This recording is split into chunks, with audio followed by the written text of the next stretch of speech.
Welcome to R R food box channel. ఈరోజు మన ఛానల్లో టొమాటో పులావ్ చాలా సింపుల్గా ఈజీగా ఎలా తయారు చేసుకోవాలో చూద్దాం. ముందుగా స్టవ్ పైన కుక్కర్ పెట్టి కుక్కర్ బాగా వేడయ్యాక ఇందులో ఒక 3 టేబుల్ స్పూన్ల ఆయిల్ వేయాలి. ఆయిల్ బాగా వేడయ్యాక ఇందులో బిర్యానీ ఆకు, ఇలాచీ, లవంగం, అనాస పువ్వు, మరాఠీ మొగ్గ, రాతి పువ్వు ఇవన్నీ వేసుకొని అలానే కొద్దిగా జీలకర్ర కూడా వేసుకోవాలి. ఇవి బాగా ఫ్రై అయ్యాక ఇందులో కొద్దిగా శనగపప్పు వేసుకోవాలి.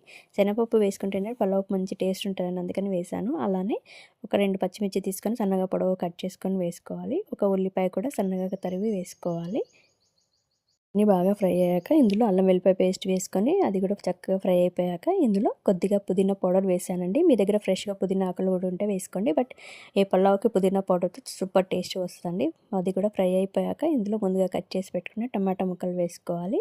ఇందులో కొద్దిగా కారం వేసుకోవాలి, తగినంత ఉప్పు, కొద్దిగా పసుపు, కొద్దిగా ధనియా పొడి వేసుకొని ఇవన్నీ బాగా కలుపుకోవాలి.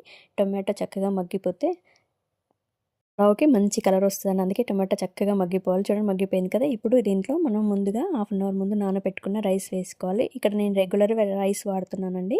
మీరు బాస్మతి రైస్ అయినా వేసుకోవచ్చు. బట్ 2 రైస్‌లు బట్టి పులావ్ టేస్ట్ మారుతుంటదండి.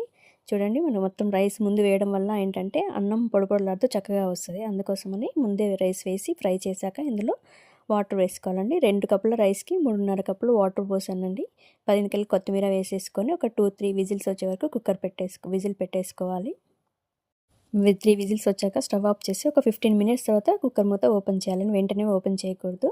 చూడండి మనం పులావ్ పొడి పొడిలాడుతూ చక్కగా వచ్చింది కదా! చాలా ఈజీ అండ్ సింపుల్ అండి. సూపర్ టేస్టీగా కూడా ఉంటది. ఒకసారి మీరు కూడా ట్రై చేయండి. ట్రై చేసి టేస్ట్ ఎలా వచ్చిందో కామెంట్ చేసి చెప్పండి. మరిన్ని వంటల కోసం నా ఛానల్ని సబ్స్క్రైబ్ చేసుకోండి. మీ ఫ్రెండ్స్ అండ్ ఫ్యామిలీకి షేర్ చేయండి. ఈ వంటల కోసం నా ఛానల్ని లైక్ చేయండి. అంటే పలావ్లో మన ఇంట్లో వెజిటేబుల్స్ ఏమీ లేనప్పుడు టమాటాతో ఈజీగా సింపుల్గా వితిన్ 5 మినిట్స్లో అయిపోయే రెసిపీ అండి.